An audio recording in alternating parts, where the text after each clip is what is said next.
उनको एक अधिकार दिया है वोट डालने का। उस वोट से आप अपनी तकदीर बदल सकते हो, देश की तकदीर बदल सकते हो, और अपने नेता के कहने के अनुसार जब आप करेंगे तो हमारा भला होगा, कल्याण होगा। और ये जो झूठे जुमले हैं, 1 लाख डाल देंगे, 10 लाख डाल देंगे, वो छोड़ने वाला नहीं है। 5-5 किलो गेहूं जो दे रहे हैं उससे हम बेरोजगार हो गए हैं। तो इसलिए सभी साथियों से निवेदन है कि रणदीप जी सुरजेवाला हमारे बीच में आ गए हैं। आपने सभी ने ताड़ियां बजा करके इनका स्वागत करना है, क्योंकि हम जी जान से लगे हुए हैं इस काम में। धन्यवाद। कांग्रेस पार्टी, भाई सुशील गुप्ता, भाई रणदीप सिंह, निवेदन करूंगा भाई रणदीप सिंह सुरजेवाला जी से। भाई रणदीप सिंह सुरजेवाला जी आपको संबोधन करेंगे। भाई रणदीप सिंह, जोरदार तालियों से स्वागत। असली वार्ड यही है। मेरे भाई सुरेश गुप्ता जी भी आए हैं, जो कार्यकारी अध्यक्ष है। एक बार नमस्कार आप जो आ गया कांग्रेस पार्टी के। सुरजेवाला जी के साथ सबसे लंबा काम अगर किसी ने किया बाबू जी के साथ आपकी तरह तो सुरेश बाबू जी ने किया। मैं गुप्ता जी को मेरी असली बस्ती यही है। तो बोले असली बस्ती ये क्यों है, आप रहते तो डांड रोड के ऊपर हो। मैंने कहा कि इस बस्ती का कोई ऐसा नहीं मिलेगा, कोई ऐसा खंबा नहीं मिलेगा, कोई ऐसी गली नहीं मिलेगी, कोई ऐसे पीने के पानी की पाइपलाइन नहीं मिलेगी, कोई ऐसा सीवरेज की लाइन नहीं मिलेगी, कोई ऐसी चौपाड़ नहीं मिलेगी जो आपके भाई की बनाई हुई नहीं है। क्योंकि मेहनत कशों की इस बस्ती में जब बाबूजी विधायक बने बहुत थोड़े मकान हुआ करते थे। सबसे पहले तो बाबूजी अपनी गली नंबर 1 ही हुआ करती थी और बाकी की बस्ती बाद में बसी। इसलिए 4 नंबर में जलसा कर लिया। मैंने कहा ना भाई अभी नहीं पूरा हुआ वार्ड, 1 नंबर में जब तक नहीं करोगे पूरा नहीं होना। के अंदर कभी 2 करोड़ रुपए से कम हर 90 दिन में मैं देके गया। कान की ओर आनी बैठी थी, लुक की सबसे ज्यादा लड़ाई करती थी। कहाँ है अभी देखने लगी थी एक लोग की, पहले सबसे ज्यादा अपने भाई से लड़ती। कभी 2 करोड़ रुपए से कम हर चाहे इलेक्शन होता ना होता बगैर नागे में आपके पास आता। और इस वार्ड को, इस बस्ती को, इस शहर को आपके भाई ने मंदिर की तरह, अपने घर की तरह सजाया। एक जमाना था जब, आज आप बताओ 10 साल हो गए मेरे हटने के बाद, 10 साल में एमएलए आया, लीलाराम गुर्जर आया, कभी एमपी आया नायक सिंह, आज तक दोबारा डक्का तोड़ने नहीं आए। दोबारा नहीं आए बहन जी डक्का तोड़ने के लिए। आप मुझे एक बात बताओ, 10 साल ये मेरा मकान हो और मैं इसमें झाड़ू ना मारूं, सफाई ना करूं, जाड़े ना उतारूं, जंगल बन जाएगा कि नहीं बन जाएगा? साल से इनसे ड्राइवर नहीं रखा गया। मशीन तो आपका भाई खरीद के ले गया, तो चलाएगा तो कोई, अब अपनी सरकार तो रही नहीं, अब तो इन्होंने चलानी है। एक बात और बताओ, दिन में अलग सफाई कर्मचारी थे, तो 4-4 सफाई कर्मचारी, और रात को मैं खुद खड़े होकर सफाई कराया करता। एक अलग कंपनी को दे रखा था काम। हफ्ते में 2 बार रात को 12 बजे से लेके सवेरे के 3 बजे तक खुद देखता, साफ कर रहे हैं नहीं कर रहे। आज कोई कूड़ा उठाने वाला है क्या? न्यू के न्यू पड़े सब, जहां गंदगी पड़ी है कोई उठाने वाला नहीं आया। दोबारा एक नवा काम किया इन्होंने, 34-35 करोड़ रुपए खा गए। क्या काम किया? अगर कोई कूड़ा फेंकेगा कलायत में तो ये ट्रक में भर के कैथल लाएंगे। 21 साल के लिए ठेका दिया। अगर गुला चीका में कोई कूड़ा फेंकेगा, ढांड में कोई कूड़ा फेंकेगा, हमने तो ऐसा तमाशा कभी बहन जी देखा नहीं। भाई कूड़ा दूसरे शहर को अपने घर में कूड़ा लाया गया पार, परंतु ये बीजेपी वाले ये काम भी करने लगे। जो बिजली की लाइनें, ट्रांसफार्मर 7 बिजली घर आपका भाई लगा के गया था, कोई नवा लगाया। वाटर वर्क्स पट्टी कोट के अंदर लगा के गया था, कोई नवा लगाया। उसके बाद जो टैंक बनाकर गया था, कोई आज तक टैंक दोबारा इन्होंने साफ ही नहीं कराया। इन टैंकों से ही तो पानी पीते हैं तुम, आज तक कोई टैंक साफ नहीं कराया। लंबी बात करूंगा, बहुत देर हो जाएगी। जो कॉलेज में बना के गया था उतने ही कॉलेज में नवा कोई कॉलेज नहीं बना।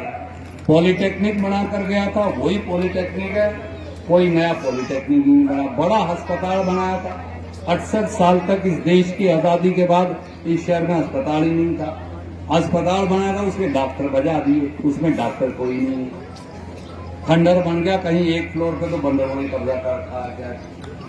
कैसे चलेगा ये शहर? ये शहर बीजेपी को हमने सब कुछ दे दिया, उनके भरोसे चलेगा कैसे? चलता है शहर जी, एक आदमी चाहिए चौकीदार, रेती खसमा सेती गांव में कहा करते, तो मालिक होगा तो वो शहर को चलाएगा। अगर घर में कोई होगा ही नहीं, वो शहर को चलाएगा कैसे? तो मैं आज आपसे एक ही अरदास कर रहे हैं, एक अपील कर रहे हैं, और 10 साल में महंगाई, क्योंकि मेरी माता बहन बैठी है इसलिए 1 मिनट और लूंगा।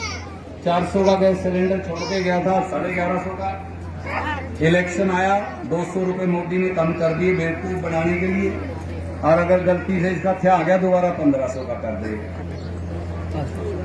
10 साल तो नहीं किया काम, इलेक्शन से 1 महीना पहले मेरी बहन काम। एक और बताइए, 2014 तक कांग्रेस के राज में आप अगर किसी से पूछें बाबूजी कैसी जिंदगी चल रही है, कुछ लीजिए, रोटी दाल खा के गुजारा कर रहे हैं, यही कहते हैं ना। वो दाल तो 60 रुपए किलो थी कांग्रेस के राज में, आज कितने की होगी? 125, 175 और 200। अगर पैकेट वाली लेने चली जाओ, ये जो स्टोर अपने खुले हुए हैं, तो ये 300 रुपए तक के लिए, 250-300 की। सही है मेरी बात? खाने का तेल 60 और 70 रुपए का था जब रणदीप यहाँ था, आज कितने का है जी? 200 रुपए का है कि नहीं जी बहन जी? 150 का जमा सस्ते वाला लो। मैं तो कहना नहीं, अगला खुद ही को कहा था। 65 रुपए होती थी चाय जब आपके भाई का राज था, आज कितने की है जी?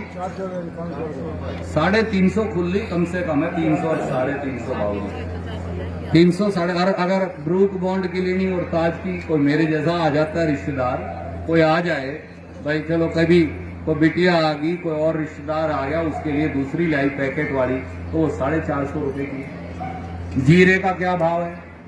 क्या भाव होता था? हल्दी का क्या है? राजमा का क्या भाव है?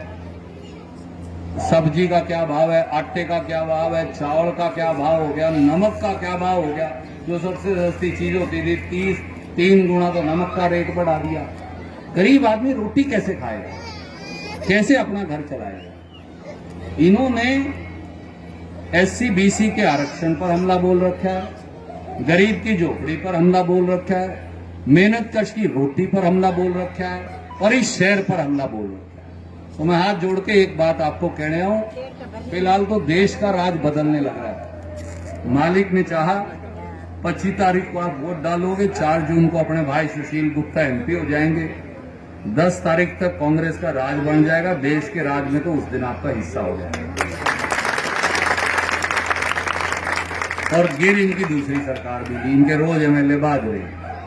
अपने यहाँ तो चारों बीजेपी के थे, पहले तो गोलन साहब अपने आप ही कांग्रेस में आ गए 5 साल के बाद, अब ये ईश्वर सिंह भी आ गए, कल परसों बबली आ गया था, तो रोज एक MLA टूट जाता है इनका। हमने नहीं बजाया, आप पे ही टूट रहे, तो महीने 2 महीने में और चुनाव आ गए।